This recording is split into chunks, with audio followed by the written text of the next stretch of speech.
Every time Apple releases a new gadget, it's the hottest thing on the market. I've got the iPhone 4. I love it. Not everybody feels the same way. But the biggest worm biting Apple is their own handling of the situation. Apple says they'll issue a software update, but it's the hardware that's the problem. Some are saying if they don't get in front of this, a recall is inevitable. And we all know what recalls did to Toyota, so here are your questions. Should Apple recall the new iPhone? And if they did, what kind of bite would that take out of Apple's image, Charlotte? Well, I think it would help their image, because I think that the most important thing to do when you have this kind of a disaster is you've got to tackle it straight on.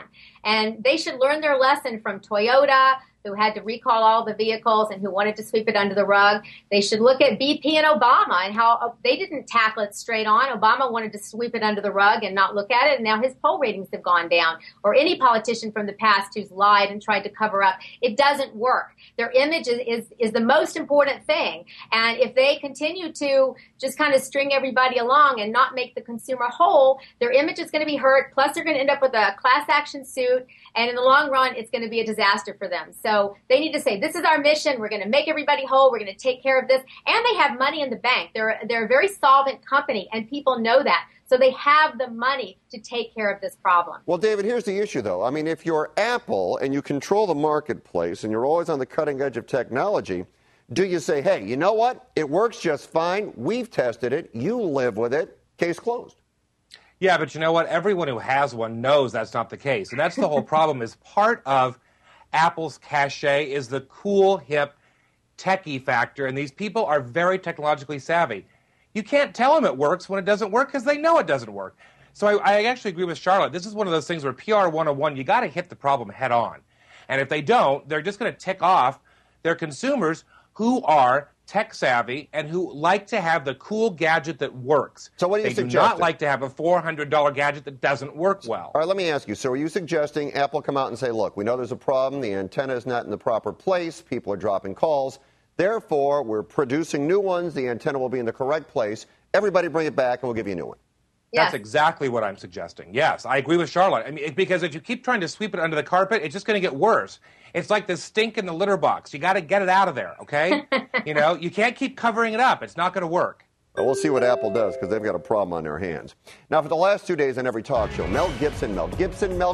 Everybody has been talking about the alleged recordings on the actor threatening, berating, and screaming at his ex-girlfriend. And here's a portion of one of those recordings. You go out in public and it's a f***ing embarrassment to me. You look like a f***ing bitch on heat. And if you get raped by a pack of n***s, it'll be your fault. You're going to get to, you know what? You're going to answer. One day, boy, you're going to answer. Huh? Bet. What? What are you threatening? Nothing. I'm not the one to threaten.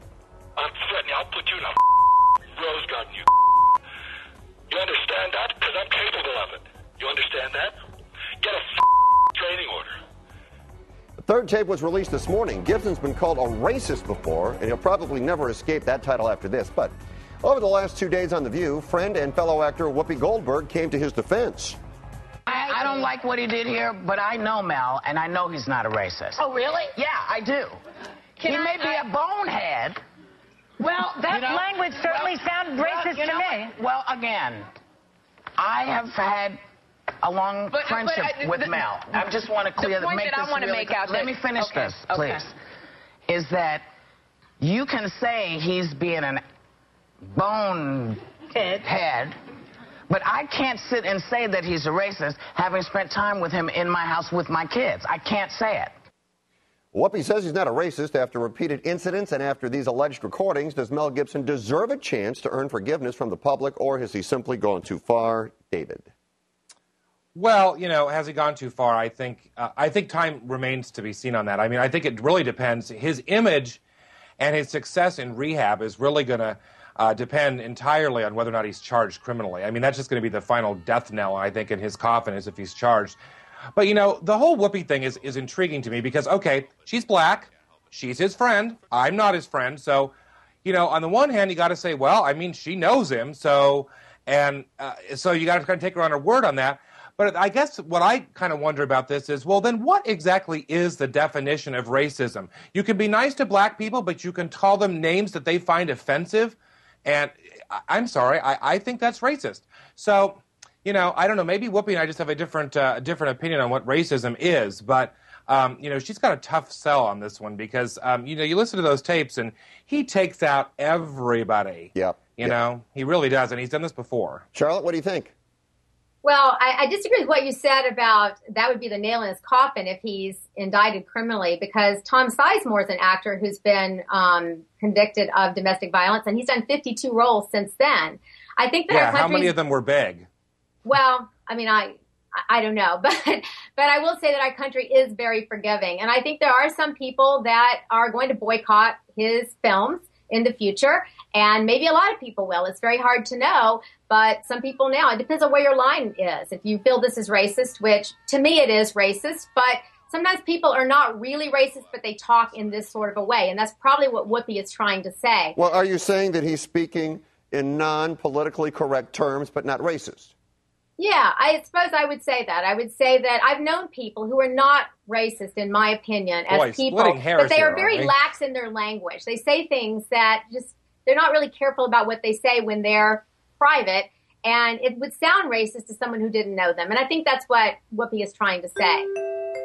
Well, can I just say one last thing, too? Sure. The biggest thing I have with all of this, every time he comes out and does this, does anybody else have a problem with the abject hypocrisy? This is the man who put out The Passion of the Christ. He's supposed to be a good Catholic boy.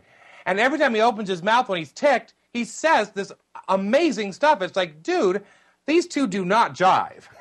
And with that, dude, these two do not jive. I'll thank you both. David, Charlotte, nice job tonight.